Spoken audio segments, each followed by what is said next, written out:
시청자 여러분 안녕하십니까? 뉴스 현장 시작합니다. 제71회 현충일 추념식을 맞아 이재명 대통령이 국립현충원을 찾아 순국선열과 호국영령을 기렸습니다. 정치권에서는 초유의 투표용지 부족 사태를 빚은 선관위를 향한 질타가 계속됐는데요. 정치권 동향 취재기자 연결해 알아보겠습니다. 전종원 기자, 오전에 현충일 추념식이 열렸죠. 네, 이재명 대통령은 김혜경 여사와 함께 오전에 열린 제71회 현충일 추념식에 참석했습니다. 기억하고 기록하고 책임을 다하겠다는 주제로 열린 이번 추념식에는 국가유공자와 유가족 등 3천여 명이 참석했는데요. 이 대통령은 추념사에서 순국선열과 호국영령이 말하던 자랑스러운 대한민국을 만들겠다고 다짐했습니다. 또 공동체를 지킨 분들을 예우하는 것과 더불어 사리사욕으로 공동체를 배반한 이들을 단죄하는 것이 중요한 책무라고 했습니다. 선관위를 향한 여야의 공세도 계속됐다고요? 네, 어제 노태학 중앙선관위원장이 투표용지 부족 사태에 책임을 지고 사퇴했지만 후폭풍은 가라앉지 않는 모습입니다. 국민의힘은 주말인 오늘 긴급 최고위원회를 열고 국정조사와 특검 등 당 차원 대응 방향을 논의했는데요. 장동혁 대표는 투표용지 부족 사태는 중대한 자유민주주의 파괴 행위라며 여야가 함께 참여하는 범국민 선관위 개혁기구를 구성하자고 제안했습니다. 오세훈 서울시장도 담화문을 내고 엄중한 삼정권 침해이자 헌정유린이라고 강도 높게 비판했는데요. 오 시장은 고의나 중대한 과실은 없었는지 명명백백히 밝혀내야 한다면서 국회를 향해 진상규명에 나설 것을 촉구했습니다. 민주당에서도 적극 대응에 나설 뜻을 밝혔습니다. 앞서 한병도 원내대표는 이번 기회에 선관위가 국민 신뢰를 받을 수 있도록 과감히 개혁을 추진하겠다고 했는데요. 후반기 원구성 이전에라도 국정조사를 추진하는 방안을 야당과 협의하겠다고 밝혔습니다. 지금까지 정치부에서 전해드렸습니다. 서울 송파구 올림픽공원 개표소 앞에는 투표지 부족 사태를 규탄하는 시위가 지금도 이어지고 있습니다. 시민들이 모여 재선거 전에는 못 나간다면서 선관위 직원들을 내보내지 않고 있다는데요. 취재기자 연결합니다.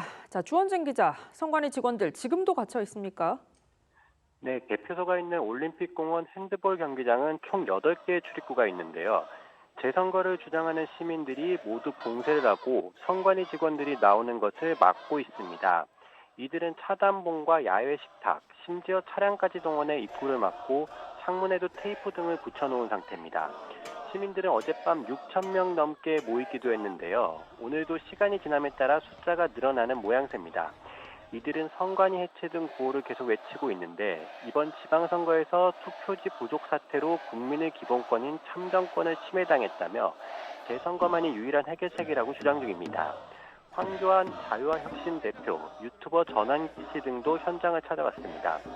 선관위는 개표소 안에 30명가량 직원들이 갇혀 있다고 설명 중인데요. 개표가 어제 오후 3시에 끝나고 22시간이 지났음에도 안에 갇혀 나오지 못하는 상황입니다. 생필품이나 식료품 제공도 받기 어려운 것으로 전해집니다. 또 개표소 안에는 송파구 투표함 380개가 남아있는데 시민들의 봉쇄로 선관위로 이송되지 못하고 있습니다. 경찰은 인권과 안전에 유의하며 현장 관리를 하고 있다고 설명했는데요.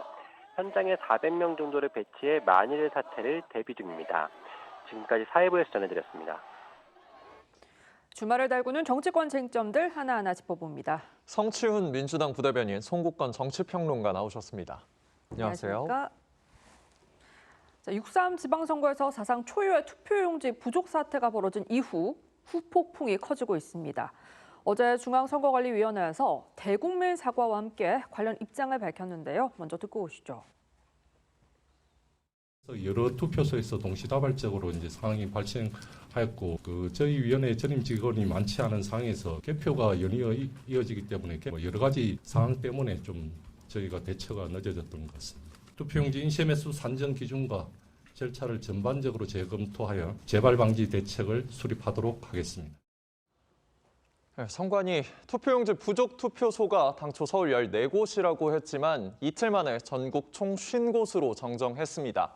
추가로 투표지를 보낸 곳까지 합하면 무려 67곳인데요. 평론가님, 이 선관위가 사태 규모조차 제대로 파악 못했다는 지적이 나옵니다. 어제 발표한 그 규모도 과연 그게 정확한 것인가 그 말까지 나오고 있어요. 네. 그래서 국정조사를 통해서 아니면 지금 투표록이라는 게 각 투표소에 있거든요. 그걸 전수조사를 하면은 또 숫자가 더 늘어날 수도 있다는 거죠. 예. 그런데 어제 일단 중앙선관위가 발표한 걸로 보면은 투표지가 모자랄 것 같다고 해서 연락이 온 것이 67곳이고 네. 실제로 그 투표지가 모자라서 그 투표지 새로 보충한 투표지를 사용한 것이 쉬운 것이고 그중에서 쉬운 것 중에서 22곳은 그 사이에 투표지가 제때 오지 않아서 투표가 도중에 중단되는 사태가 있었다는 예. 거예요. 네. 그래서 이런 문제들이 이게 논란이 지금 확산이 계속되고 있는데 그다음에 그 숫자도 그렇지만은 전국적이에요. 제일 처음에 이제 서울을 중심으로 뭐 송파구, 서초구 몇 곳, 강남구, 뭐 강진 이렇게 했는데 어제 선관위가 발표한 것은 서울뿐이 아니고 전국적으로 가서 부산, 경남이 8개가 있고 서울은 35개나 되고 네. 그다음에 대구가 7개, 인천이 6개, 울산이 3개 이렇게 그 영남 쪽에서도 상당히 많은 이 투표 용지 부족 사태가 벌어졌다는 것이죠. 그런데 저게 선관위 발표가 완료된 게 아니고 또 새로 더 확산될 수도 있다. 그런 예. 그 우려가 나오고 있습니다. 네, 그런데 이 투표용지 추가 송부가 이뤄진 투표소 서울 송파구가 15곳으로 가장 많았습니다. 선관위에서는 강남 3구만 부족했던 게 아니다. 전국적으로 그랬다. 뭐 이런 취지의 입장을 밝혔는데요. 이게 지역 주민들을 설득하기에 납득이 가능하다고 보시는지요? 납득이 전혀 안 되죠. 뭐 지역 주민뿐만 아니라 이 문제는 이제 전 국민들을 설득할 수 있어야 됩니다. 모든 국민이 납득할 만한 이 해결책과 상황 설명을 해줘야 되는데 예. 네. 이 송파구 말고 서울 말고 다른 지역도 있었던 건 맞죠. 근데 송파구에 유독 많았었잖아요. 예. 이게 또 송파구 같은 경우는 또 우리 당 말고도 뭔가 그러니까 그 보수 정당 지지세가 강한 곳이기 때문에 이런 거에 대해서는 국민들이 또 의구심을 가지실 수 있거든요. 그렇기 때문에 왜 유독 거기에서만, 왜 유독 송파구에서만 서울의 35곳 중 15곳이 집중됐는지 이거에 대한 설명은 전혀 이루어지지 않았습니다. 예. 사실 선관위 발표하는 거 보면 사태 규모만 파악 못한 게 아니라 사태의 심각성을 파악을 못하고 있는 것 같아요. 네. 그리고 아까 우리가 영상을 봤듯이 정책실장이 무슨 재발 방지 대책을 수립하겠다라고 얘기했는데 죄송한 말씀입니다만 이제 그 선관위에게는 이 재발 방지 대책을 수립할 권한이 없을 것 같습니다. 그들에게 맡겨놓을 수 있는 자정 능력은 이미 상실했다고 저희도 보고 있기 때문에 그들에게 뭔가 재발 방지 대책을 수립하고 뭔가 선관위를 개선하라라는 얘기는 국민들께서 전혀 납득하지 못할 거라고 생각하고 있습니다. 예. 이 추가 송부가 가장 많았던 송파구 선관위는 부정선거 음모론을 차단하기 위해 10%의 가량의 투표용지를 선관위에 따로 보관했다고 밝혔습니다. 그런데 현장에서는 오후 2시부터 계속 부족하다는 보고가 있었는데 이게 대처가 늦어진 건 어떻게 해석을 해야 될까요? 일단 전체 이제 그 송파구의 전체 그 투표용지를 보면 한 4만 장 정도가 남았다는 거예요. 네. 그런데 각 동별로 이게 편차를 제대로 계산을 못했고 그 사이에 그 단체 대화방에서 공무원들하고 선관위 직원들이 있는 단체 대화방에서 한 11시가 넘었어서부터 계속 부족할 것 같다. 그리고 실제로 오후 2시에는 부족하다는 것들이 막 왔는데 네. 그때 한 그 여유분이 있는 다른 투표소나 아니면은 선관위에 있던 한 10% 정도 남겨놓은 것을 바로바로 보냈으면은 이게 그 투표가 중단되는 사태는 안 일어났죠. 네. 예. 그런데 그걸 제대로 이제 보내지 못한 것은 무엇보다도 이런 비상 상황에 대해서 지침이 없었다는 겁니다. 예. 지침이 없어서 이 상황이 벌어지면은 이거를 어떻게 예를 들어서 뭐 비상 계획도 같은 게 있어야 되잖아요. 네. 이 투표소에서 저 투표로 보내고 가까운 투표소에서 가져오고 이런 게 있어야 되는데 그 지침이 전혀 없었다는 것이고 또 하나는 문제가 심각한 것이 아무런 사전 준비를 하지 않았다는 것이 이 송파구에 이번에 투표용지가 모자란 그 투표소가 그 전에 지방선거에서도 투표율이 높았다는 거예요. 예. 네. 다른 지역보다. 그렇다면은 충분히 이 편차를 또 균등하게 배분하지 않고 그쪽에는 좀 더 많은 투표 용지가 가 있어야 되는 게 정상이잖아요. 네. 그런데 그런 부분도 지금 다 놓쳤기 때문에 이거 그 자세한 조사가 필요해진 거죠. 네, 쏟아지는 늑장득 지적에 선관위는 이 전임 직원이 많지 않은 상황에서 개표 준비로 이동하는 뭐 그런 여러 가지 상황 등을 이유로 들었습니다. 그런데 투표가 끝나지 않았는데 개표 준비를 한다. 이거 납득이 되십니까? 납득하기 어렵죠. 근데 이런 상황이 있을 때 결국 그 선관위의 컨트롤 타워는 무슨 역할을 했냐라는 걸 지적을 아니할 수 없는 겁니다. 선관위는 이 독립성, 중립성을 이유로 아주 독립적인 기구로 운영이 됐잖아요. 네. 만약에 이 비상사태가 터졌을 때 사실 정부, 행안이나 뭐 국회에서 개입할 수가 없습니다. 그러면은 본인들의 컨트롤 타워가 있을 것 아닙니까? 선관위원들이 즉각 뭔가 표 부족 사태가 왔을 때 그러면 투표를 좀 연장해야 된다라고 했을 때 그럼 다른 쪽에 개표를 개표를 중단해야 된다고 하든지 개표를 하더라도 뭔가 이 방송을 통해서 공개를 되는 거를 이거를 중단해야 된다고 하든지 이걸 컨트롤 타워가 바로바로 대응을 했어야 되는데 아무것도 안 했잖아요. 그러면은 저희도 민주당 입장도 마찬가지입니다. 국정조사를 통해서 컨트롤 타워가 언제부터 작동했는지 보고를 받고 그 직무를 수행 안 한 건 아닌지 이런 것들에 대해서 명명백백이 밝혀야 국민들께서 불안하실 겁니다. 자, 선관위 사람들을 바꾼다고 해서 이게 제대로 돌아갈까? 시스템이 있었는데 작동 안 한 건데 사람만 바꾼다고 되는 거야? 이런 의구심을 가질 수 있기 때문에 저는 국정조사, 필요한 특검을 통해서 이걸 정말 국민들이 의구심을 1도 가지지 않을 때까지 밝혀야 된다고 저희도 보고 있습니다. 예. 네, 이 선관위가 투표용지 수량 관련 지침을 50% 이상으로 개정한 것이 이번 사태의 근본 원인으로 꼽히기도 합니다. 그런데 정작 각 지자체에는 전체 유권자의 110% 수준으로 투표용지를 제작하겠다면서 예산을 받아갔다고 합니다. 이게 국민 입장에서 그 많은 돈을 그러면 어디에다 썼냐 이런 질문을 할 수밖에 없는 것 같습니다. 일단 선관위에서는 남은 돈은 반납을 했다. 국회에 반납을 했다고 해요. 네. 그렇지만 그 부분이 명확하게 어떤 자료가 있는지 좀 살펴봐야 되는 것이고 일단 110%의 예산을 지자체로부터 가져가서 그전에는 60% 정도의 선거인수의 60% 정도 투표용지를 인쇄했다는 것이고 이번에는 그것도 낮춰서 50% 정도를 인쇄를 하도록 지침을 내렸다는 거예요. 50% 이상이라고 했는데 50%를 한 지자체가 많은 것이죠. 그런데 일단 선거인수 50%면은 그건 너무 작게 생각한 것 아니냐는 의심이 되는데 이거는 그 사이에 사전 투표가 따로 있습니다. 그렇죠. 사전 투표는 보통 한 25% 정도를 한다고 하면 사전 투표소는 투표용지가 현재에서 출력이 되잖아요. 네. 그러니까 그것까지 합하면 한 75% 정도를 준비를 했다고 보는 것이죠. 75% 정도의 용지를 다 그렇게 준비를 했다는 것은 아니 저는 기본적으로 생각할 때 선관위 같은 데서 유권자에 대한 예의 차원에서라도 유권자가 전부 다 올 거로 생각하고 100%를 해놔야 되는 게 저는 맞다고 봐요. 항상 독려해왔으니까. 네, 그렇게 100% 정도를 해놔야 되는데 투표를 그러니까 사전 투표율까지 합해서 75%를 최대치로 예상을 했다는 말이 되지 않습니까?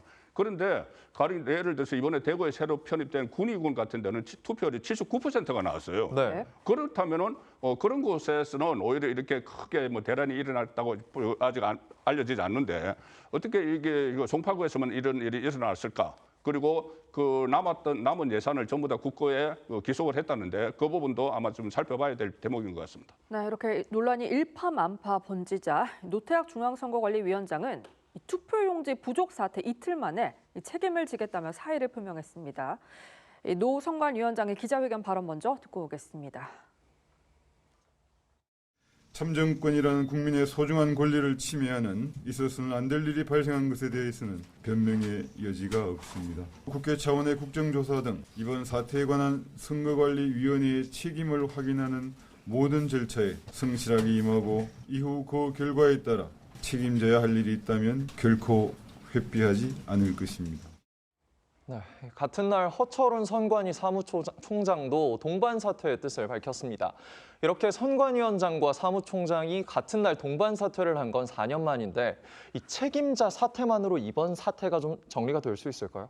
방금 말씀하신 것처럼 동반 사퇴한 게 4년 만이었잖아요. 4년 전에 이 코로나 때 그 이른바 소쿠리 투표. 맞습니다. 그때 이 동반 사퇴한 다음에 문제가 해결이 됐습니까? 더 심각한 문제가 지금 터진 거 아닙니까? 네. 저는 이 그 위에 있는 이른바 평소에 밑에 말단 직원을 자르면 꼬리 자르기라고 하잖아요. 이렇게 머리만 자른다고 문제가 해결되는 게 아닙니다. 정말 아까 우리가 앞서 다뤘던 50% 이상으로 개정한 거기에 관여한 사람들은 대체 누군지 그거에 대해서 문제의식을 느끼지 못한 사람들 그런 사람들한테 계속해서 선관위 운영을 맡길 수는 없습니다. 저는 그렇기 때문에 정말 이 선관위원장과 사무총장 말고 밑에 단위에서 이것과 관련된 결정을 한 사람들 정말 이해할 수 없는 결정이거든요. 왜냐면은 이 사람들이 이런 결정을 한 이유가 아무래도 투표용지가 매번 남았기 때문에 낭비라고 생각했다. 저는 그 지적이 만약에 국회에서 네. 국정감사 같은 데서 왜 선관위는 그렇게 종이를 맨날 낭비하냐 이런 지적이 단만 한 번이라도 있었다면은 그것도 납득하기 어려운데 그런 지적도 없었는데 자기들끼리 회의를 해서 자기들끼리 결정을 해서 이거를 50%로 낮췄다는 것 자체가 이게 납득이 안 가는 겁니다.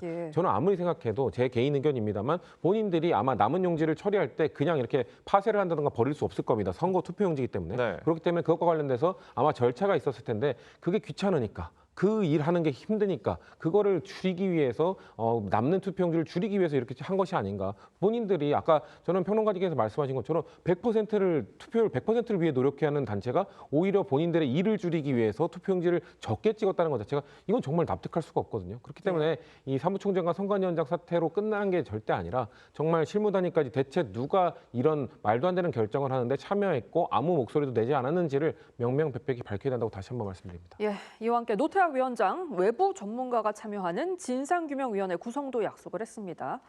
선관위 자체 조사만으로 한계가 있다는 지적도 나오는데 그렇다면 어떤 방식의 진상규명이 국민 신뢰를 회복할 수 있을 거라고 보시는지요? 일단 자체 감사를 한다고 해서 2번 그런 적이 있었는데 2번 다 아무 결과를 안 내놨어요. 네. 뭐냐면 조금 전에 말씀하신 소코리 투표 그때도 그때 이제 대선 때 나왔죠. 그 2022년에 예. 소코리 투표 그때도 이 감사원에서 감사를 하려고 했는데 감사를 여기 독립기관이기 때문에 선관위는 받을 수 없다고 해서 네. 자체 조사하겠다고 자체 조사했습니다.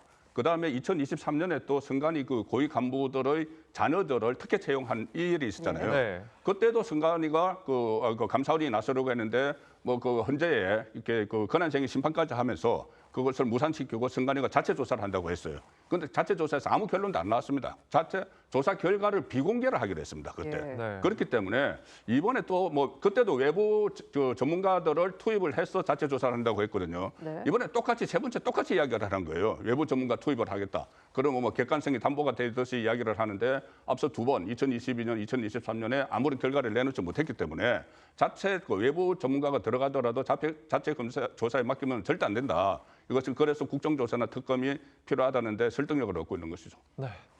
사상 초유의 사태에 시민들의 항의 움직임은 전국적으로 번지고 있습니다. 송파구 올림픽공원 개표소는 어제부터 이틀째 시민들이 개표소를 봉쇄한 상태인데요. 모여든 시민들 숫자도 이게 점차 커지는 것 같습니다. 아무래도 저는 인명피해가 나지 않도록 어떻게든 최대한 잘 관리하고 최대한 그분들의 화난 마음 이런 것들을 좀 누그러뜨리고 좀 다시 집으로 돌아가실 수 있도록 그 조치를 취해야 되는데 네. 그분들이 지금 요구하는 건 전면 재선거인 걸로 알고 있습니다. 예. 저는 전면 재선거가 정말 가능한 것인지에 대해서 묻지 않을 수 없는데 대신 그분들이 설득할 만한 얘기들을 해줘야 될 것 같아요. 그러니까 네. 지금 국민의힘 정치인분들 몇 분 가 계시잖아요. 그분들이 본인에게 맡겨달라. 국민의힘을 믿고 저희 당은 아무래도 가면은 그분들이 이렇게 저희들의 목소리를 들어주지 않을 겁니다. 그렇기 때문에 국민의힘이 이것과 관련된 목소리를 좀 내주면서 최대한 이거를 하기 위해 노력을 하겠다. 저는 제 생각입니다만 개인 의견입니다만 그 투표용지가 부족해서 중단이 됐었던 22개 투표소 네. 적어도 그 22개 투표소는 재선거가 필요한 것이 아닌가라는 개인적 예. 생각이 있고요. 그리고 투표용지를 추가로 도달하는 곳 50곳 이것은 법적 검토가 필요할 것 같습니다. 제가 알기로 공직선거법에 따라서 원래 투표 전날 투표용지가 완벽하게 도착을 해야 그 투표용지가 인정이 되는 걸로 알고 있는데 네. 이렇게 추가적으로 당일날 공급한 투표용지가 유효한 것인지 만약 이게 무효한 것으로 판단이 된다면은 50곳까지 확대를 해야겠죠. 적어도 그 일부에 대한 뭔가 재선거나 이런 것들에 대한 검토를 하겠다는 약속을 드려야 그 시민분들이 만족을 하고 가실 수도 있고 아니면 아니다 우리는 끝까지 있겠다고 하실 수도 있는데 일단 적어도 그런 타협점을 찾아서 먼저 빨리 제안을 하고 그분들의 이런 인명피해가 발생하기 전에 그분들이 좀 지치고 흥분을 더 하시기 전에 좀 해결하기 위한 노력들을 정치권이 좀 적극적으로 해야 된다고 생각하고 있습니다. 예, 시민들이 이렇게 개표소를 둘러싼 이유는 이 잠실칠동 투표함이 경찰력을 동원해서 반출이 됐기 때문인데요. 선관위 요청으로 경찰 기동대 1,000명이 투입됐고요. 이 과정에서 시민 일부가 다치기도 했습니다. 오히려 이런 과정이 선거 불신을 더 키운 거 아니냐 이런 지적도 있거든요. 일단 선관위 입장에서는 이거 선거를 어쨌든 마무리를 해야 되잖아요. 네. 그런데 거기 한 2,000표가 남아 있으니까 오세훈 서울시장이 그 표에 상관없이 당선이 된다고 하더라도 당선 확정 공고를 못 하는 거죠. 네. 그 구청장도 그렇고 한 20명 정도가 그리고 중간에 한 명 또 바뀌기도 했지 않습니까? 맞습니다. 서울시의원 같은 경우에. 그런데 선관위 고충은 있겠지만은 그렇지만은 이렇게 1,000명을 경찰력을 동원을 해서 이렇게 강제로 그 투표함을 끄집어내서 이제 개표소로 가져갔지 않습니까? 그런데 개표소에서는 개표가 됐지만은 거기로 다시 이 시민들이 같이 몰려갔지 않습니까? 예. 몰려가서 거기서 다시 이게 장기화되고 있는 그 상황인데 지금도 인원이 계속 늘어나고 있다고 조금 전 리포트에서 나왔지 않습니까? 예. 그렇다면은 좀 더 저를 이제 설득을 하는 그 투표소에서 설득을 하는 그런 노력들이 좀 더 있었으면은 하는 그런 아쉬움이 있습니다. 예. 네. 그런데 이번 주말 이 올림픽공원 개표소 바로 옆 대형 공연장에서 대규모 K-팝 공연이 열린다고 합니다. 대규모 인파가 또 몰리는 건데 아까 말씀하셨던 대로 안전사고까지 난다면 정말 위험할 것 같습니다. 그렇죠. 뭐 다행일까요? 거기가 일단 넓기 때문에 동선이 겹치지 않도록 좀 최대한 관리는 할 수 있을 것 같은데 네. 또 만에 하나 모르는 일이 아니겠습니까? 지금 하이버가 주최하는 그 콘서트로 알고 있는데 거의 한 수만 명이 몰릴 걸로 예상이 되기 때문에 거기에 그 콘서트 장에 들어가는 사람들뿐만 아니라 뭔가 그 근처에서 그 분위기를 즐기기 위한 사람까지 포함하면 대체 얼마나 나올지 알 수 없는 거잖아요. 만약에 주최 측이 예상한 것보다 더 많은 사람이 몰렸을 때 혹시 그러면 그 사람들이 아무리 경찰이 통제를 한다고 해도 그거 통제선을 넘어서서 지금 이 시위를 하고 계신 분들과 충돌하거나 겹칠 경우 뭐 이분들이 뭐 의견을 달리하는 분들이 아니기 때문에 겹친다고 해서 뭐 싸우거나 이럴 분들은 아닙니다만 너무 많은 인파가 적은 장소에 모일 경우 충돌이나 이런 것들이 발생할 수밖에 없기 때문에 그런 부분들에 대해서 좀 경찰이 좀 최대한 보수적으로 지금 이걸 통제해야 된다고 생각합니다. 네, 앞서 잠시 말씀하신 것처럼 당선인 발표 뒤에 결과가 뒤집히는 일도 있었습니다. 잠실칠동 투표한 개표로 서울시의회 비례대표 한석이 민주당에서 국민의힘으로 넘어갔는데요. 뒤늦게 시의회에 입성하게 된 국민의힘 위성찬 당선인의 이야기 들어보시죠. 어안이 벙벙하고 아직도 이게 현실인지 아닌지 좀 헷갈리기도 합니다. 안 좋은 상황에서 당선이 되다 보니까 좀 무게감이 더 많이 느껴지고요. 의정 활동으로 보답하겠습니다. 당선인까지 발표된 뒤 열린 잠실칠동 투표함으로 비례대표 한석이 뒤집혔습니다. 이번 선거에 대한 신뢰를 흔드는 뭐 결정적 사례다 이렇게 말씀하시는 분들도 있어요. 그러니까 이게 지금 한 표의 무거움이라는 게 그렇죠. 그 상징적으로 보여주는 것이에요. 저거는 물론 저것은 한 표가 아니지만은 이번에 한 표 차이로 당락이 결정된 데도 있지 않습니까? 그 충남 금산에서 충남 도의원 원래 동률이었는데 재공표를 해서 한 석 차이가 됐어요. 그래서 당선자가 결정이 됐는데 이 선관위에서 과연 이 한 표의 무거움을 제대로 인식을 하고 대응을 하고 있는지 그 참 불확실한 부분들이 있어요. 가령 예를 들어서 얼마 전에 이 성남 수정에서 개표소에서 안산시 비례대표 그 표가 하나가 발견이 됐거든요. 그런데 그것을 그냥 그 무효표로 하고 종결을 해버렸어요. 그 한 표가 물론 그때 그 선거구에서는 한 표가 당락을 가르지 않았지만 충남 금산 같은 경우는 그 논산 같은 경우는 한 표가 당락을 갈랐잖아요. 그러면 선관위는 항상 한 표도 당락을 가를 수 있다는 그런 자세로 선거 관리에 임해야 되는데 너무 안일한 그런 태도를 계속 보이고 있어서 역시 다시 이야기가 나오지만 국정조사나 특검이 필요합니다. 네, 여야가 투표용지 부족 사태에 대해 선관위에 대한 국정조사가 필요하다는 데는 뜻을 함께하고 있습니다. 여야 입장 먼저 들어보시죠. 선관위의 발표를 도대체 믿을 수도 없습니다. 당연히 즉각적인 국정조사를 실시해야 하고 조속히 특검을 설치해서 철저하게 수사해야 합니다. 다시 말씀드리지만 국정조사로 끝낼 일이 아닙니다. 국무총리께서도 뭔가 입장도 내시고 했던 것 같은데 뭐 차분히 계속 그에 관한 논의들은 진행이 되지 않을까요? 선관위에 대한 국정조사가 필요하다는 것에 여야 모두 오랜만에 합심한 모습입니다. 김민석 총리 특검까지 거론했는데요. 선관위 책임 규명, 국정조사와 특검 정도면 충분할까요? 일단 진행을 해봐야 될 것 같습니다. 저희도 정말 대체 어떻게 어떤 연유로 이런 사태가 일어났는지는 지금 확실하게 파악을 못한 상황이기 때문에 근데 국정조사는 수사권이 없잖아요. 아마도 수사도 저는 고소나 고발이 이루어졌기 때문에 수사도 딴 한쪽에서는 동시에 이루어질 건데 원래 국정조사라는 것 자체가 뭔가 수사를 정말 완벽하게 끝내기 위해서 한다기보다는 수사가 진행되는 과정 속에서 국회가 국민들이 궁금해하는 거를 물어보고 그 모든 과정을 국민들께 알려드리고 공개하고 여기에 목적이 있는 것이거든요. 그렇기 때문에 국정조사를 통해서는 충분히 밝혀지지 않을 수도 있습니다. 국정조사를 통해서는 최대한 국민들께 궁금한 것을 밝혀드리되 수사가 만약에 잘 진행이 된다면 특검까지 가지 않을 수도 있고요. 근데 수사가 만약에 미진하게 진행되거나 국민들이 납득 못할 정도로 진행이 된다? 그럼 민주당에서도 특검까지도 해야 된다라는 필요성을 느낄 수 있습니다. 그렇기 때문에 그런 다음에 또 특검이 진행되는데 그런데 특검을 통해서도 만약에 밝히지 못한다? 저는 그런 일은 없을 거라고 봅니다. 정말 특검, 국정조사를 일단 한 이후에 그거에 대해서 국민들께서 납득하지 못할 정도의 해명이 있다? 그러면 특검을 가고 그러면 특검을 통해서 저는 충분히 정말 의혹을 한 점도 남기지 않고 밝힐 수 있지 않을까라고 개인적으로 생각하고 있습니다. 네, 국정조사 필요성에는 공감대가 형성된 듯한데 그런데 민주당 국정조사와 특검을 주도하는 국회 법사위원장은 반드시 민주당이 맡아야 한다라고 강조하고 있거든요. 직접 들어보시죠. 속도감 있게 원구성을 좀 해나가려고 하는데 다만 상임위원장 중에서 저희는 법사위만큼은 반드시 이번 후반기에도 민주당이 꼭 해야 된다는 입장이고요. 그 나머지는 좀 열어두고 협상을 계속 진행하게 될 것 같습니다. 민주당은 검찰개혁 등을 신속하게 처리하기 위해 법사위원장만큼은 내줄 수 없다는 입장이고 국민의힘은 거대 여당인 민주당을 견제하기 위해 법사위원장은 꼭 가져와야 한다고 맞서고 있습니다. 법사위원장 자리 다툼 속에서 선관위 실태 조사가 이루어져야 하는데 이게 여야 공방으로 좀 지연될 가능성도 나오긴 합니다. 일단 뭐 원 구성하는 과정에서 그것을 먼저 앞서버리면은 네. 실제로 뭐 국정조사나 특검법을 처리하는 것이 뒤로 미뤄질 수가 있죠. 지금 22대 후반기에 바로 접어들었기 때문에. 네. 그런데 지금 법사위를 가져가야 된다는 민주당의 논리가 검찰 개혁을 완수를 해야 된다고 하는데 검찰은 이 10월달 되면 다 해체됩니다. 이미 법안 통과됐고. 그러니 그것보다는 다른 법안들을 신속히 처리하기 위한 그런 목적이라고 봐야 되죠. 네. 일단 뭐 법사위에 모든 법안이 갔다가 본회의로 넘어가기 때문에 법사위에서 잡고 있으면 안 되는 거예요. 그런데 과거에는 그런 문제 때문에 만약에 국회의장을 한쪽에 민주당이 산다고 하면 국민의힘이 법사위원장을 갖는 게 관례로 돼 있었습니다. 네. 그런데 22대 국회 때 그리고 21대 때부터 그것이 무너지기 시작을 해서 다수당이 국회의장도 가져가고 법사위원장도 가져가는 그런 상황이 지금 진행이 여태까지 되어 왔는데 예. 이번에도 역시 마찬가지로 이재명 정부 아직 그 임기 전반이니까 여러 가지 법안을 통과시키기 위해서 법사위원장을 가져가려고 하는 거예요. 그러면은 야당의 견제 기능이 그냥 무력화되는 그것은 상징적인 그 장면이 법사위원장인데 이걸 가지고 또 협상을 하다가 안 되면은 지난번에처럼 정책 상임위원장을 전부 다 가져가 버린다 이런 네. 말까지 나오니까 예. 이게 좀 대화를 통해서 이 부분을 좀 풀 필요가 있다고 봅니다.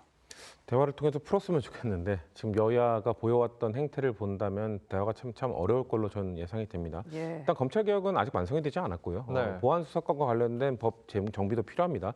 보안수사권 같은 경우는 이제 잠시 미뤄둔 논제입니다만 민주당 안에서도 지금 의견이 좀 갈리고 있기 때문에 이거에 대한 충분한 논의가 추가적으로 필요한 부분이라고 보고 있고요. 네. 법사위원장은 말씀하신 건 맞습니다. 관례적으로 소수 정당 야당에게 좀 좋았던 건 맞는데 그 이후로 그 이전까지만 하더라도 사실 여야가 뭐 아무리 누가 소수고 누가 다수고 이런 것과 상관없이 좀 합의할 때는 합의하는 모습들을 보여왔거든요. 근데 언제부턴가 여야가 진보 보수할 것 없이 이제 합의를 안 하는 정치를 향해서 가고 있기 때문에 만약에 지금 이 다수당이 민주당인 상황에서 법사위원장 자리를 지금 국민의힘에게 줘버리면은 사사건건 아무 법안도 통과시키지 못하는 그런 발목 잡기 식물국회 상태가 될 수 있다고 저희는 걱정하고 있는 것이거든요. 맞습니다. 야당에게 좀 힘을 줘야 된다, 최소한의 견제 장치 줘야 된다는 건 저희도 이해합니다만 그렇다면 국민의힘의 지도부가 최소한의 협치를 할 자세가 되어야 했다는 걸 저에게 알려줘야 된다, 믿음을 줘야 된다라고 저희도 말씀드리고 싶습니다. 네, 이런 가운데 이재명 대통령 선거 관리에 허점이 발생한 점에 유감을 표한다고 했습니다. 이 대통령이 큰 책임감을 느껴야 한다는 목소리도 커지고 있는데요. 오세훈 서울시장은 이렇게 이야기합니다. 참으로 있어서는 안 되는 일인데요. 선관위원장이 사퇴하는 정도를 넘어서서 거의 해체 후에 재구성하는 정도의 그런 황골탈퇴를 주문해야 된다고 저는 생각을 합니다. 특히 행안부 장관도 그렇고 대통령도 그렇고 정말 큰 책임감을 느껴야 된다고 생각합니다. 네, 오세훈 시장, 결과적으로 모두 대통령 책임이라는 건데 이 대통령이 이번 사태에 대해 어떻게 책임져야 된다고 보십니까? 일단 저는 그것을 공식적으로 이재명 대통령이 이것을 철저한 진상 조사만 이야기를 하지 네. 구체적인 방법에 대해서는 말하기가 좀 쉽지는 않을 거예요. 네. 여당에 대해서 국정조사를 실시하거나 특검법을 실시하거나 하지는 못하지만은 그 전에 이재명 대통령이 지금까지 모든 현안에 보이는 그 모습을 보면은 SNS 글을 통해서는 아주 구체적으로 이야기를 하거든요. 네. 각 사안에 대해서 구체적으로 지시를 하는데 이 문제는 지금 전 국민적인 공분이 지금 들끓고 있고 이게 나중에 이제 발전이 되면은 네. 굉장히 큰 사태가 돼요. 뭐냐면은 그 선거 부정 선거를 주장하는 분들이 아직 있잖아요. 맞습니다. 그분들이 이번에 이것을 가지고 더 이것을 확산을 시키려는 그런 움직임도 있기 때문에 이것은 그 정권 차원에서 정부 차원에서 명확하게 입장을 밝혀야 됩니다. 명확하게 입장을 밝히려면은 이것을 어떻게 정리를 해야 되는지 이재명 대통령이 직접 그 각오를 의지를 밝힐 필요도 있다고 봅니다. 네, 오 시장의 대통령 책임져야 된다 이 발언에 대해서 어떻게 생각하세요? 사실 대통령의 위치에 올라가면 비가 와야 될 때 비가 안 와도 대통령 책임이고요. 모든 일은 대통령이 책임감을 느끼고 계실 거라고 생각합니다. 네. 근데 이 구체적인 책임과 업무 지시에 대해서는 이미 김민석 국무총리가 입장 표명을 했어요. 거기에 제가 그 어딩을 그대로 읽어드리면 수사를 포함한 모든 수단과 조치를 통해 이번 사태의 진상을 규명할 것을 지시하고 엄중한 책임을 물을 것입니다. 지금 이재명 정부에서는 최고의 메시지를 낸 겁니다. 할 수 있는 최대한의 메시지를 낸 겁니다. 사실 선관위가 너무 아까 초입에 말씀드린 것처럼 아주 독립적으로 정부의 입김이 작용하지 않도록 운영이 되어 왔기 때문에 네. 대통령이 사실 여기에 대해서 직접적 책임은 없다 하더라도 간접적인 뭔가 이 국가 지도자로서의 국가 원수로서의 책임감은 느끼고 계시겠죠. 하지만 이걸 어떻게 풀어가고 어떻게 진상조사할지에 대해서는 저는 특검이라면은 당연히 여야 정치권에서 입법부에서 해야 되는 영역이기 때문에 그런 차원에서 대통령께서는 원론적인 메시지를 국무총리의 입을 통해서 대신 국민들께 전달한 것이라고 말씀드립니다. 예. 그런데 이런 가운데 주병기 공정거래위원장 SNS 글도 논란입니다. 강남 3구에서 국민의힘이 이긴 걸 두고 내란을 일으켜도 상관없는 맹신인가 이런 글을 올렸다가 삭제를 한 건데요. 공정거래위원장은 정치 중립이 요구되는 자리 아닌가요? 일단 이번 정치권에서 네. 여러 가지 논란이 일어날 때 여당 정치인들이 본인들이 좀 불리하면은 내란 프레임을 계속 들이대요. 그것은 지금 선거 과정에서도 많이 드러나는 건데 그 정치권에서 이렇게 논란이 일어나는 것하고 여기는 저기 행정부 장관급이잖아요. 네, 장관급이 이번 선거를 가지고 특히 오세훈 시장이 좀 유리하게 나왔다고 해서 그 강남 3구에서 그것을 돈의 질서라고 이야기를 했던가요. 그거하고 비교를 해서 그러니까는 이 좀 부유한 사람들은 왜 이 내란도 용납하는 것이냐 이런 취지지 않습니까? 예. 이거는 상당히 정치권에서 나와도 이거 아주 안 좋은 그런 이야기인데 특히 장관급 행정부 부처가 수장이 했다는 이야기가 또 공정거래위원장이 그런 말을 했다는 것을 믿기지 않고 그런 논리라면은 강남 3구뿐이 아니고 이번에 오세훈 시장이 서울에서 받은 표가 25개 구청 중에서 10개 구청에서 이겼거든요. 네. 예. 그리고 전체 득표가 257만입니다. 네. 그 257만 그 사람들을 모독을 하는 거죠. 그래서 그런 식으로 그러면 그 257만이 오세훈 시장을 찍은 사람들이 전부 다 내란도 용납을 하는 것인가 이렇게 또 확대 해석이 될 수가 있기 때문에 굉장히 부적절한 발언이라고 봅니다. 이게 결국 특정 지역 유권자들 선택을 비판한 게 적절했느냐 이런 논란으로 번지고 있거든요. 어떻게 일단 보셨나요? 강남 3구에 대한 이 판단도 맞지도 않고요. 틀렸다고 보고요. 일단 공정거래위원장의 자리에 있는 분이 이런 발언을 하게 되면 네. 이 공정거래위원장으로서의 직무를 수행할 때의 중립성과 독립성이 얼마나 의심을 받겠습니까? 본인의 위치나 본인의 신뢰를 스스로 깎아먹는 발언이었다고 보고요. 강남 3구도 혹시나 저희 진영에 있는 분들도 이런 말에 동의하지 않을 거라고 생각합니다. 강남 3구는 누가 봐도 객관적으로 봐도 뭔가 부동산 문제가 영향을 좀 줬다고 보고요. 또 역으로 생각하면은 부동산 문제가 얼마나 심각했기에 탄핵을 당한 지 1년도 채 되지 않은 상황에서 다시 또 야당에게 서울시장 자리를 줬겠는가라는 고민을 좀 해봐야 된다고 생각합니다. 네, 지금까지 정치권 쟁점 짚어봤습니다. 두 분 말씀 여기까지 듣겠습니다. 감사합니다.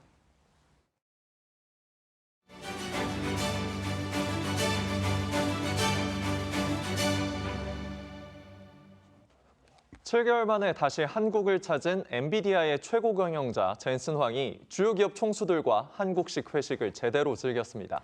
1차로 고깃집에서 삼겹살과 소맥을 즐긴 데 이어 2차는 치킨집까지 찾았습니다. 이태희 기자입니다.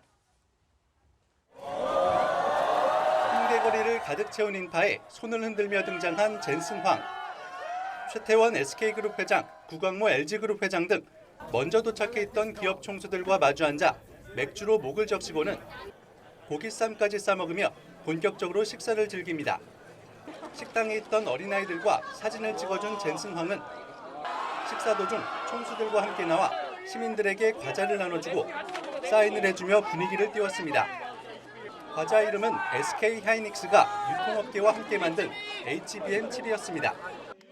젠슨 황은 한국과의 사업이 아주 만족스럽다며 내년은 더욱 바쁘게 움직일 것이라고 예고했습니다. Booming, bomb.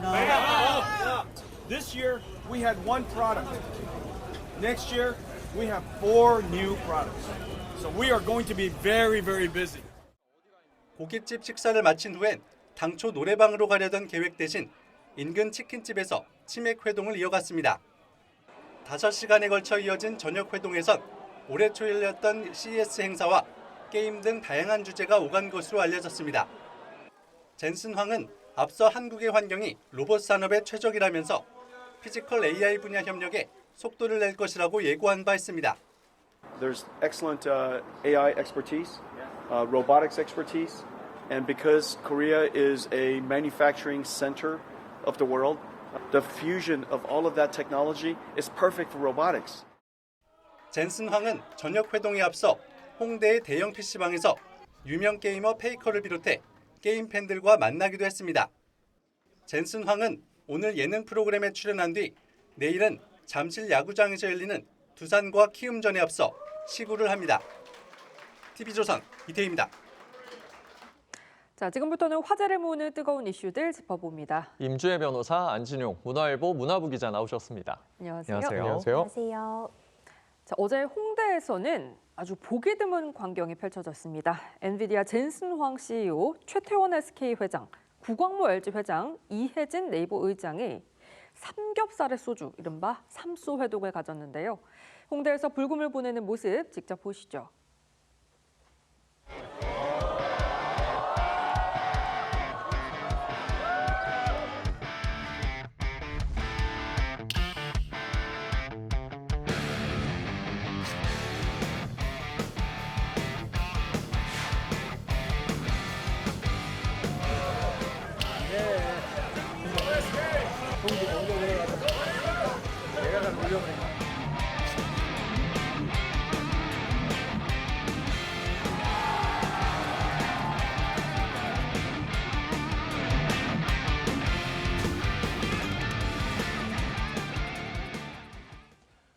삼겹살 회동만으로도 화제였는데 여기서 끝이 아니었습니다. 2차로 치맥까지 즐겼는데요.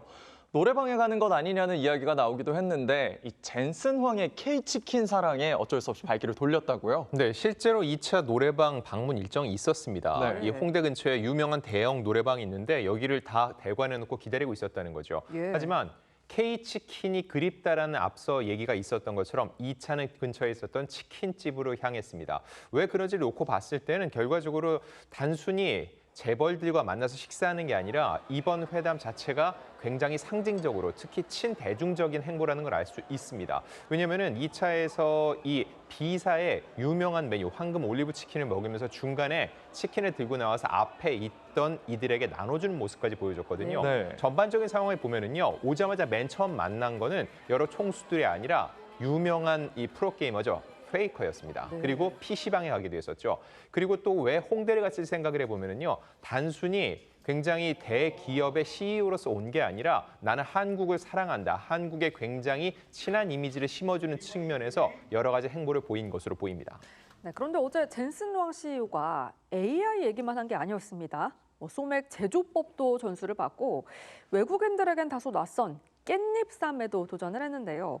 이게 쌈을 싸먹는 게 아니라 베어 무는 거는 다소 아쉽다는 의견도 있더라고요. 네, 전반적으로 모두 보면 한국 프렌들리, 내가 얼마나 한국에 대한 관심이 많고 한국을 사랑하는지 보여주겠다는 것을 웅변하는 듯했습니다. 네. 1차적으로 이 술을 따를 때도 최태원 SK 회장부터 나이 순대로 따르는 모습이 인상적이었고요. 예. 직원이 소주와 맥주를 섞는 술에 이 숟가락을 넣어 거품을 일으키는 소맥 제조법을 보여주자 그대로 따라하기도 했습니다. 그러면서 건배사는 고 코리아, 고 SK, 고 LG, 고 네이버라고 하나하나 언급을 했었고요. 또 하나 눈에 띄는 건 방금 말씀드린 그 부분입니다.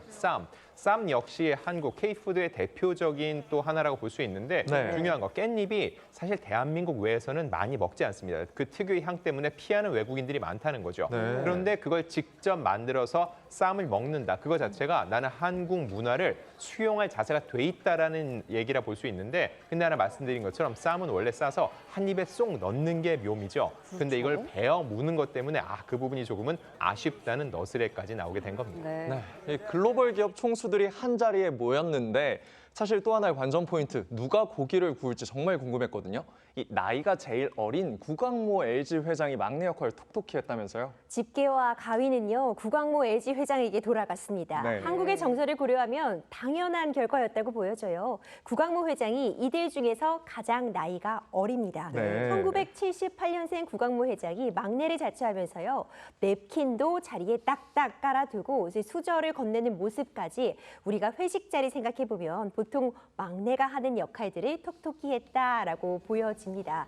사실 자리 재치만 보더라도요, 굉장히 신경을 많이 썼다라는 생각이 들었는데요. 예. 일단 둥근 테이블이었습니다. 네. 일반적인 이제 직사각형 테이블보다는 이 삼겹살집에 어울리는 이 둥근 테이블이었고 그렇다 보니 사실상 손님으로 초대를 받은 젠슨 황 CEO를 기점으로 해서 양쪽에는 이제 연장자, 이 최태원 SK 회장과 이혜진 의장이 앉고 그 맞은편쯤에 되는 곳에 또 막내 구광모 구광모 회장이 앉았거든요. 이제 이런 부분들도 연령이나 나이, 관계 등을 고려해서 적절한 판단을 한 것이 아닌가 생각이 됩니다. 네, 그런데 이 구광모 회장의 삼겹살 자르는 장면이 이 예상치 못한 온라인상 논쟁까지 불러왔다고 합니다. 무슨 사연인가요? 저도 이 영상 봤는데요. 악 소리가 나긴 했습니다. 네. 구광모 회장이요. 열심히 가위질을 하다가요. 비계 부분을 완전히 잘라내는 지금 이 장면인데요. 비계를 똑 잘라내는 모습이 얼개로 포착이 된 겁니다. 여러 가지 반응이 나왔는데요. 삼겹살 처음 드셔보는 거 아니냐 이런 반응도 있었고요. 이렇게 비계 잘라내실 거면 목살을 주문하시지 그랬냐 이런 재치 섞인 이야기까지 있었습니다. 또 한편 건강 생각한 거다. 저 정도면 정말 열심히 하신 거다. 이런 이야기까지 다양한 반응들 나왔습니다. 네, 사실 이런 자리에선 저녁 식사값을 누가 낼지도 시민들의 관심일 텐데 결제의 주인공은 이혜진 의장이었습니다. 이 카드가 아닌 안면인식 결제했다고요? 사실 이런 자리에서 누가 계산할지 궁금할 수밖에 없습니다. 왜냐하면 엔비디아가 시가총액이 7,500조, 이 기업 총수를 다 합치면요 시가총액이 거의 1경에 달할 정도인데 과연 이걸 누가 냈을까? 결국 이혜진 의장이 냈습니다. 근데 이 과정 역시 중요해요. 그냥 카드를 긁거나 현금을 낸 게 아니라 안면인식 시스템, 네이버페이 결제 단말기 커넥트를 사용을 했다는 거죠. 이거 자체가 이 상황이 단순히 그들이 만나서 밥을 먹는 게 아니라 우리가 지금 보여주려는 서비스가 어떤 것인지를 대외적으로 그리고 전 세계 글로벌에 알리는 기회가 될 수 있다고 볼 수 있습니다. 실제로 이렇게 결제 후에는 황 CEO를 비롯한 인파들이 환호성을 지르면서 네이버를 연호하기도 했는데 그 이유는 소위 골든벨이라고 하죠. 이혜진 의장이 그들의 밥값뿐만 아니라 그곳에 있었던 다른 시민들의 밥값까지 내주었기 때문입니다. 네, 그런데 식사 도중에 이 젠슨 황과 최태원 회장이 밖으로 나와서 시민들한테 과자를 나눠주는 모습도 화제였거든요. 그런데 이 과자가 그냥 과자가 아니었죠? 그렇습니다. 굉장히 전략적인 선택이었다라고 생각이 되는데요. 일명 HBM 칩스입니다. 지난해에요. SK 하이닉스가 갑자기 난데없이 과자를 출시했어요. 한 편의점과 함께 이제 협업을 한 건데 허니 바나나 맛 칩스, 과자라는 뜻입니다. 그런데 HBM이라고 하면요, 고대역폭 메모리입니다. 이 HBM 덕분에 하이닉스가 정말 막대한 영업이익을 거두는데 톡톡한 역할을 한 건데요.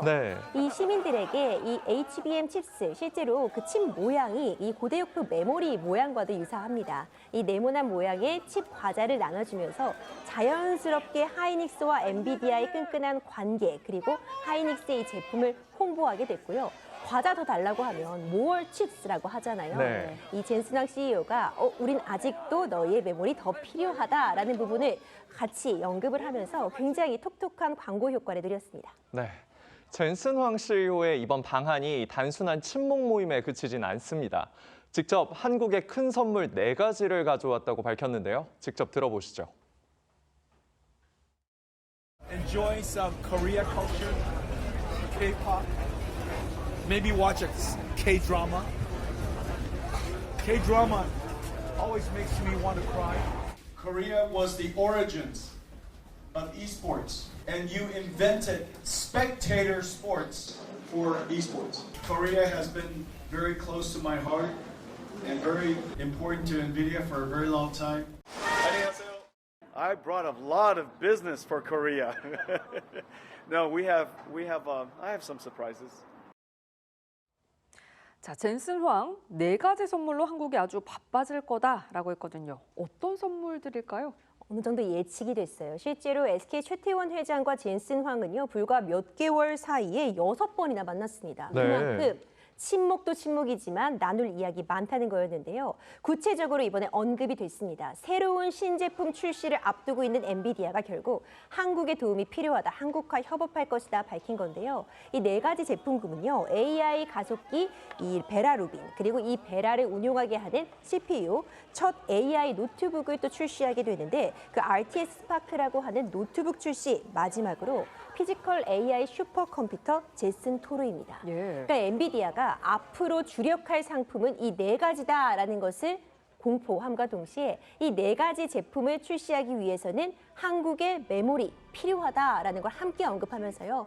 앞으로 한국은 아주 바빠질 거다라고 언급했습니다. 근데 이런 부분만 보더라도 앞으로 엔비디아와 여전히 한국 기업들 간의 그런 끈끈한 관계 지속될 것이라는 예측 가능해 보입니다. 네.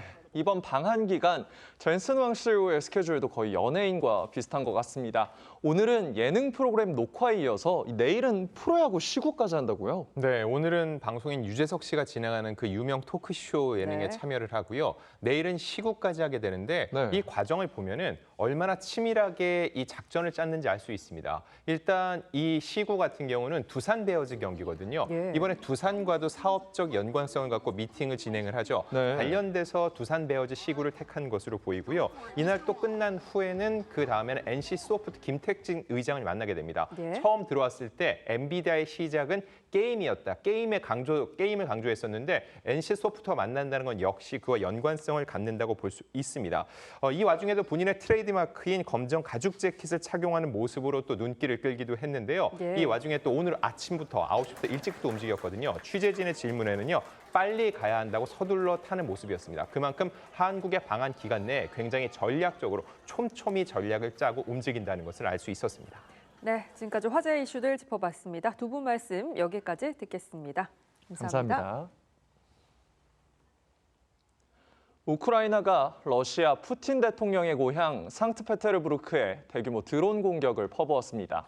러시아판 다보스 포럼으로 불리는 행사 개막일이었는데요. 공습 이후 젤렌스키 대통령은 푸틴에게 직접 만나 종전 담판을 짓자며 공개 서한을 보냈습니다. 신은석 기자입니다. 항만 석유터미널에서 폭발음과 함께 검은 연기 기둥이 솟구칩니다. 하늘에서는 드론이 굉음을 내며 비행합니다. 인근 해군 기지에 정박한 초계함도 공격을 받았습니다. 우크라이나가 푸틴 대통령의 고향인 상트페테르부르크에 드론 공격을 퍼부은 지난 3일은 러시아 다보스 포럼으로 불리는 국제경제포럼의 개막일이었습니다. 공격 이후 젤렌스키 대통령은 공개 서한을 통해 푸틴 러시아 대통령에게 중립국에서 만나 대화하자고 제안했습니다. Я готовий до прямих перемовин з Путіним, щоб завершити цю війну.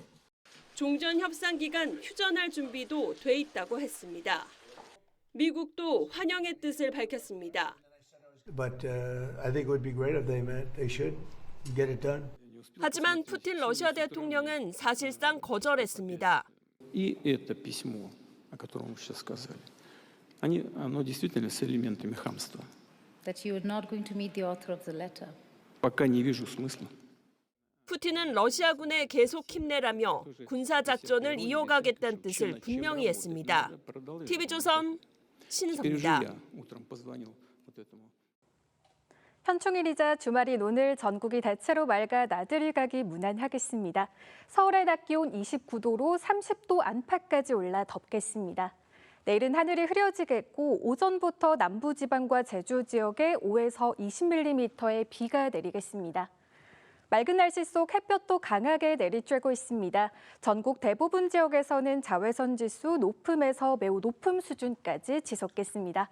외출 시 모자나 양산을 활용해 자외선 차단을 하시는 것이 좋겠습니다.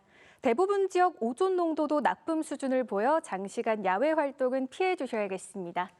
오늘 한낮 기온 서울과 대전 29도, 전주 30도로 어제보다 조금 높겠습니다.